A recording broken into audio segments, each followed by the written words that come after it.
പ്രിയപ്പെട്ടവരെ, സോംബ വിവാദവുമായി ബന്ധപ്പെട്ട് സഖാവായിട്ടുള്ള ആർ ബിന്ദുവിന്റെ ഒരു പ്രതികരണമാണ് ഈ സ്ക്രീനിൽ കാണുന്നത്. പ്രാകൃത ചിന്തകൾ മനസ്സിൽ സൂക്ഷിക്കുന്നത് ദൗർഭാഗ്യകരം എന്നുള്ളതാണ് മന്ത്രി പറഞ്ഞിട്ടുള്ളത്. മതവിശ്വാസികളായിട്ടുള്ള ആളുകളോട് മതപണ്ഡിതർ പറയുന്ന ഇത്തരം ഉപദേശങ്ങൾ നിങ്ങൾ വിശ്വാസമില്ലാത്ത ആളുകൾക്ക് അത് പ്രാകൃത ചിന്താഗതിയായിട്ടൊക്കെ നിങ്ങൾക്ക് തോന്നുന്നു. അത് സ്വാഭാവികം മാത്രമാണ്. ബിന്ദു ചേച്ചി അടക്കമുള്ളവർ വളർന്നു വന്നിട്ടുള്ള വിദ്യാർത്ഥി സംഘടനയുടെ പുരോഗമന ചിന്താഗതികളുടെ ചില ചിത്രങ്ങൾ നമുക്കിതിൽ കാണിക്കാൻ പോവാണ്. ഏതായാലും 18 വയസ്സിന് താഴെയുള്ള ഒരാളും ഇത് കാണരുത്. കാരണം നിങ്ങൾ ചിലപ്പോൾ ഒരു കമ്മ്യൂണിസ്റ്റ് ആയി പോകും.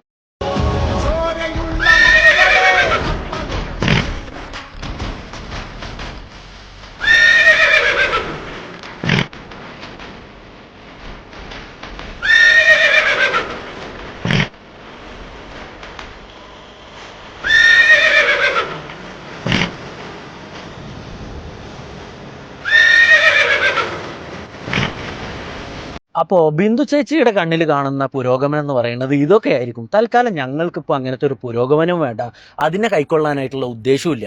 എന്നാൽ ഈ ഒരു പുരോഗമനം നിങ്ങളുടെ വിദ്യാർത്ഥി സംഘടനയും അതുപോലെ യുവജന സംഘടനയൊക്കെ കൈക്കൊണ്ടതിന്റെ ഭാഗമായിട്ടാണ് ഇന്ന് കേരളത്തിൽ നടക്കുന്ന ഭൂരിഭാഗം സ്ത്രീ പീഡനത്തിലും പ്രതികളായിട്ട് നിങ്ങളുടെ ഡിവൈഎഫ്ഐന്റെയും എസ് എഫ് ഐന്റെയും നേതാക്കന്മാർ വന്നിട്ടുള്ളത് എന്നുള്ളത് ഈ ഒരു അവസരത്തിലൊന്ന് സൂചിപ്പിക്കുകയാണ്.